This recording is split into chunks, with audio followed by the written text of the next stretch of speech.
Hello friends. तो आज की इस वीडियो में हम लोग सिंपल पास्ट टेंस कवर करेंगे। ठीक इसके पिछली वाली वीडियो में हमने सिंपल प्रेजेंट टेंस कवर किया था, यानी सरल वर्तमान काल, सरल कह लीजिए या साधारण वर्तमान कह लीजिए। और उसी वीडियो में मैंने ये भी बताया था कि टेंसेस की हमें ज़रूरत क्यों पड़ती है इंग्लिश ग्रामर में या हिंदी व्याकरण में। काल का क्या महत्व है, टेंसेस को हम क्यों यूज़ करते हैं। और मैंने ये भी बताया था कि टेंसेस को यूज़ करने के लिए, टेंसेस दिखलाने के लिए हम इंग्लिश ग्रामर का ही एक बहुत ही इम्पोर्टेंट चीज़ है, उसके थ्रू हम टेंसेस दिखलाते हैं, जो कि है वर्ब। वर्ब के अलग अलग फॉर्म्स होते हैं, यूजुअली 5 फॉर्म होते हैं, किसी किसी के 6 भी होते हैं। Present tense, past participle, present participle और एक लास्ट वाला V5 फॉर्म होता है, simple present tense. Simple tense जो फर्स्ट वाला है वो है बेस फॉर्म, और लास्ट वाला है सिंपल टेंस वाला फॉर्म। सिंपल पास्ट टेंस हो सकता है, सिंपल प्रेजेंट टेंस हो सकता है, सिंपल फ्यूचर टेंस हो सकता है। तो हर एक वर्ब के ये 5 फॉर्म होते हैं। और टेंसेस को हमें इसलिए यूज़ करना पड़ता है ताकि हम कभी भी किसी से कुछ बात कर रहे हैं या लिख रहे हैं, कुछ भी ईमेल लिख रहे हो, कोई पैसेज लिख रहे हो, कोई चिट्ठी लिख रहे हो, किसी से कुछ किसी भी तरह की बात कर रहे हो, तो एग्जैक्टली क्या हम बतलाना चाहते हैं, काल के किस खंड में, किस समय में वो चीज़ हुई हो, कोई भी घटना, उसके हिसाब से, उसके रूल्स के हिसाब से ही हमें वो बतलाना पड़ता है। अगर प्रेजेंट टेंस की बात कर रहे हैं तो प्रेजेंट टेंस वाले रूल्स ही अप्लाई करके बताएंगे, ना कि पास्ट टेंस वाले रूल्स। और फ्यूचर टेंस के बारे में बताना है तो फ्यूचर टेंस के रूल्स अप्लाई करेंगे।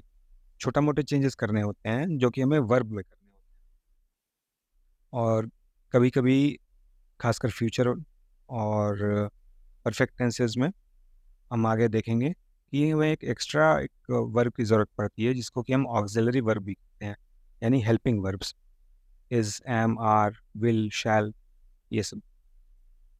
तो चलिए अब आज की इस वीडियो में हम लोग सिंपल पास्ट टेंस कवर करेंगे। तो अब जानते हैं कि सिंपल पास्ट टेंस की ज़रूरत हमें कहाँ पड़ती है, किस तरह के सिचुएशंस आएंगे लाइफ में, जिसको बताने के लिए हमें सिंपल पास्ट टेंस वाले रूल्स अप्लाई करने होंगे। तो पहला है to talk about events that happened in the past, अतीत में हुई घटनाओं के बारे में बात करने के लिए। सो बेसिकली कुछ ऐसा जो अभी इस वर्तमान समय के पिछले वाले भाग में हो चुका है, अतीत में हो चुका है वो, पास्ट में, और उसको हम अभी बता रहे हैं, एट प्रेजेंट, वर्तमान में बता रहे हैं कि पास्ट में कुछ ऐसा हुआ था। तो ऐसे केसेस में हम पास्ट टेंस वाले रूल्स अप्लाई करके सेंटेंस बनाएंगे। एग्जाम्पल्स देखते हैं। आई वेंट टू वर्क, मैं काम पर गया। ये मैं किसी को बता रहा हूँ या खुद को बता रहा हूँ, कुछ ऐसा सिचुएशन है। तो आई वेंट टू वर्क, मैं काम पर गया, ये घटना हो चुकी है, मैं काम पे जा चुका हूँ। He played games on the computer, वह कंप्यूटर पर गेम खेलता था। खेलता था, खेल रहा है या फिर खेलेगा, वो वाला सिचुएशन नहीं है, खेला था। तो उसको हम अभी बता रहे हैं, तो था करके लिखेंगे। The police did not catch the criminal, police ने अपराधी को नहीं पकड़ा। ये भी पास्ट टेंस की ही घटना है, हम अभी बता रहे हैं किसी को, या लिख रहे हैं कुछ, जहाँ पे कि हमें बताना है कि पास्ट में पुलिस ने अपराधी को नहीं पकड़ा। डू का पास्ट टेंस वाला फॉर्म है डिड, और एक निगेटिव सेंटेंस बना रहे हैं हम लोग, नहीं, हिंदी में नहीं लिखना है या बोलना है, तो उसके लिए नॉट आ जाएगा। प्ले के साथ ईडी लग गया तो इसका पास्ट टेंस वाला फॉर्म बन गया। गो का पास्ट टेंस का फॉर्म है वेंट, गो, वेंट, गॉन। ये हम आगे पढ़ेंगे, इरेगुलर वर्ब्स और रेगुलर वर्ब्स क्या होता है, वहाँ भी और क्लैरिटी मिलेगा आपको। सेकंड सिचुएशन है जहाँ पे कि टू टॉक अबाउट मूड्स और states of being in the past, अतीत की मनोदशा या बीते हुए स्थितियों के बारे में बात करने के लिए हम पास्ट टेंस के रूल्स अप्लाई करके सेंटेंस बनाते हैं। For example, I was a happy person, मैं एक खुशमिजाज इंसान था। इज का पास्ट टेंस फॉर्म है वाज, था।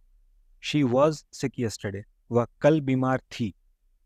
He was not well the day before yesterday, परसों उसकी तबीयत ठीक नहीं थी।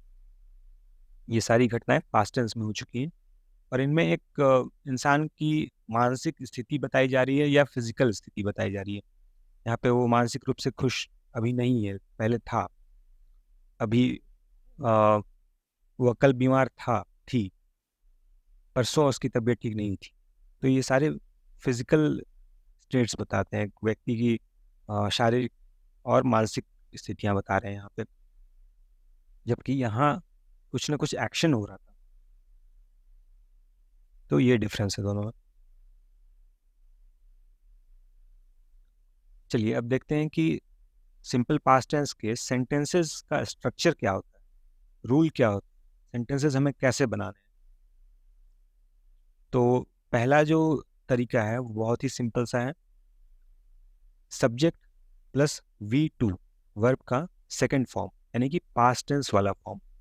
पहला फॉर्म होता है बेस फॉर्म किसी भी वर्ब का, सेकंड फॉर्म जो होता है वो पास्ट टेंस वाला फॉर्म होता है। आगे हम एग्जांपल में देखेंगे। Plus object. अच्छा, अब इस तरीके में भी हमें दो चीज़ें ध्यान देनी है। दो तरह के वर्ब्स होते हैं बेसिकली। एक होंगे रेगुलर वर्ब्स, जिनमें कि सिर्फ ईडी लगाने से उनका पास्ट टेंस फॉर्म बन जाता है। दूसरे ऐसे वर्ब्स होते हैं जिनमें ईडी लगाने से पास्ट टेंस फॉर्म नहीं बनेगा, बल्कि उनका अपना ही रूप है। वो हम आगे देखेंगे एग्जाम्पल में। अभी के लिए देखते हैं वर्ब में ईडी लगा, प्ले के साथ ईडी लग गया। ही played football with his friends, उसने अपने दोस्तों के साथ फुटबॉल खेला। यहाँ देखिए मैंने रेगुलर वर्ब का डेफिनेशन दिया है। If the past tense form of a verb can be made by just adding ED to the base form of the verb, then it's a regular verb. अगर किसी verb के base form में सिर्फ ED लगा देने से उसका past tense बन जाता है, तो वह एक रेगुलर वर्ब। दूसरा केस देखते हैं इरेगुलर वर्ब्स का। रूल सेम है, छोटा सा बस चेंज ये है कि subject plus irregular past tense form of verb. यहाँ पे हम ईडी नहीं लगाएंगे वर्ब के साथ, बल्कि उसका अपना ही एक रूप होगा। आगे हम एग्जाम्पल में देखेंगे। प्लस ऑब्जेक्ट, दोनों ही केसेस में रूल वही है, सब्जेक्ट प्लस वर्ब का पास्ट टेंस वाला फॉर्म और ऑब्जेक्ट। यहाँ भी वही है, past tense form of verb. फर्क इतना है कि उसमें ईडी लगा के बन रहा था, यहाँ पे इरेगुलर फॉर्म्स होंगे जो कि हमें याद करने पड़ेंगे। बहुत सारी प्रैक्टिस, बहुत सारा याद करने का काम होगा, तो ही वो याद रहेगा। उसका एक कोई रेगुलर पैटर्न नहीं है इस चीज़ का। ईडी वाले का रेगुलर पैटर्न होता है, सब में ईडी लगता है। और ये चीज़ आपको कैसे पता चलेगा किसमें ईडी लग के बनेगा किसमें नहीं?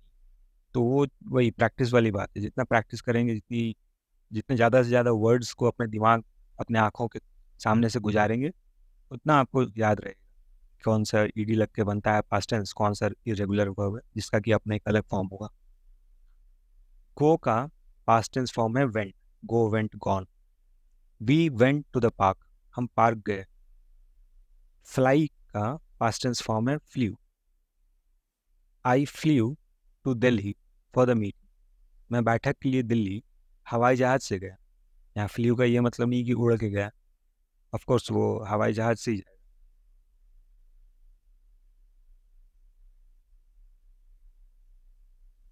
You paid for our lunch, pay PAY होता है, पे उसका पास्ट टेंस फॉर्म है पेड। आपने हमारे दोपहर के भोजन के लिए भुगतान किया था। तो ये सारे ही केसेस इरेगुलर वर्ब्स वाले हैं। इनमें किसी में भी आप देखो ईडी लग के उसका पास्ट टेंस नहीं बना है, उसका अपना ही एक फॉर्म है। तो ये चीज़ आपको याद करना पड़ेगा। इरेगुलर वर्ब्स क्या होते हैं? They have their own forms of past tense, we can't make their past tense by adding ED to the base form of the verb. इनके अपने ही पास्ट टेंस वाले फॉर्म्स होते हैं, जैसा कि मैंने पहले भी बताया है।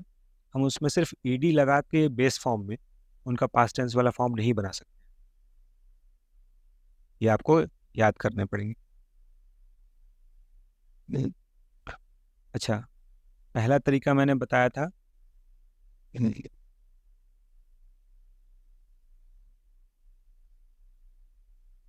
Subject plus past tense form of the verb plus object, ये एक बिल्कुल बेसिक स्ट्रक्चर है। अब जो दूसरा तरीका है उसमें सिर्फ एक चीज़ ऐड हो रहा है, एडवर्ब ऑफ टाइम, समय का विशेषण, कालवाचक विशेषण भी उसे हम कहते हैं, जो समय की विशेषता बताए। सब्जेक्ट प्लस V2 यानी past tense form of verb plus object plus adverb of time. Example देखते हैं। He played football with his friends last weekend, उसने पिछले हफ्ते अपने दोस्तों के साथ फुटबॉल खेला। तो यहाँ ये जो लास्ट वीकेंड है ये एक समय को दर्शा रहा है, तो ये एक समय का विशेषण, कालवाचक विशेषण है, पिछले हफ्ते। इसके पिछले वाले सेंटेंस में